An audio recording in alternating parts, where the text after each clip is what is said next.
किशोरी जी कह रही हैं, अरे मैं अपने आप पे तो बाहर जा रही हूँ, ये सखी कैसी है, या कि स्वर कितने सुंदर। ठाकुर जी खड़े खड़े बोले, अरे श्यामाजू मुझको को इतनी देर है गई खड़े खड़े, आप मेरो न्याय करोगी कि नहीं करोगी। किशोर जी बोले, अरे मैं तो ऐसे बहल गई, बताओ कहा बात है। बोले, मैं आपसे आज न्याय की याचना करके आई हूं। मैं रहूं नंदगाम में, और नंदगाम में नंद बाबा के महल के बिल्कुल समीप ही मेरा घर है। तो विशाखा जी बोली, तो नंद बाबा के पास जाती न्याय लेवे, तुम बरसाने का क्यों आई हो। बोले, वहां नहीं मिलेगा, यही मारे तो यहां आई हूं, और बात इतनी गंभीर है कि मैं ब्रह्मानु बाबा से ना कह सकूं, आप तो कहूंगी।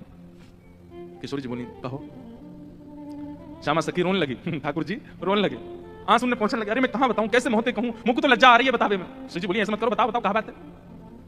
बोले, कल परसों में दही बेक के काजे जा रही, इतने में मार्ग में श्याम सुंदर आए गए। किशोरी जी थोड़ी समझी, श्याम सुंदर, हाँ, अरे तुमने उनको बड़ी प्रशंसा सुनी है, उनकी बड़ी महिमा सुनी है, पर तुम उनके अंदर की नहीं जानो हैं, उनमें वो आकर्षण क्यों नहीं बन पाता। किसी की निंदा नहीं है, सारे रूप अपनी जगह व्यवस्थित हैं, पूजने के अधिकारी, वंदन के अधिकारी, पर जो आकर्षण श्री कृष्ण में है वो सारे रूपों में क्यों नहीं है। क्योंकि श्री कृष्ण जी का जो ये रूप प्रकट हुआ है, किशोरी जी को सुख देने के लिए हुआ है। अरे वो किसी सखी के संग कोई लीला भी करते हैं ना, वो इसलिए कर रहे हैं कि ये लीला किशोरी जी को पता चले और वो प्रसन्न हो जाए सुन करके।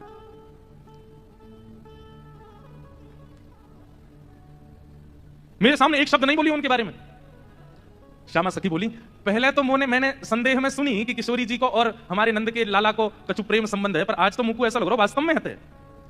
किशोरी बोली, नहीं ऐसी कोई बात नहीं है, ये तो सब तुमने ऐसी नहीं मुझको तो लग रही है ऐसा। आप इतनों कैसे जानो वाक्य बारे में, इतनों कैसे मानो वाक्य बारे में।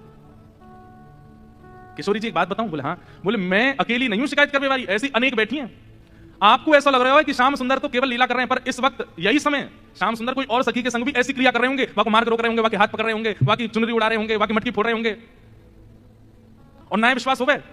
आपको अगर बहुत प्रेम है तो आप श्याम सुंदर को पुकार के देख लो, यदि वो आ जाए तो मैं मान जाऊंगा। आएंगे ही नहीं। ठाकुर जी कह रहे मैं तो सामने खड़ा हूं, मैं कैसे आऊंगा।